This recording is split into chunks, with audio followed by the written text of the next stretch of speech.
Araw, makakita tayo ng Lunas para sa karamdaman ng sakit ng puso. Kasi pag iniwan ka, hindi mo mararamdaman na masakit pala. Lalo na nalayo yung taong mahal mo. Nilayuan ka, iniwan ka, ginawa kang tanga. Ewan ko kung ano may isip mo. Minsan nakaganon na ako, iniwanan din ako, tsuta ako. Pero di ako sumuko. Alam niyo ginawa ko, lumaban ako. Nagsikap ako. Hanggang sa yung karamdaman ko na yun, mabura dito sa puso ko, mawala lahat. Alam nyo ginawa ko, parang nagyayari lang. Unti-unti kong tinitikal sa memorya ko, parang utak ko gumagana lang. Pero alam ko, mga kalods, marami na rin nasasaktan.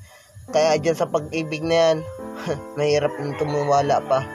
Kaya dapat makahanap tayo ng panlunas para hindi na tayo nasaktan kahit kailanman. Sana balang araw dumating yung araw na pinakahihintay natin, yung hindi na tayo nasasaktan yung puso natin. Alam ko naman na bawat kasalanan natutumbasan ng kabutihan. Alam ko bawat kabutihan natutumbasan ng kasamaan.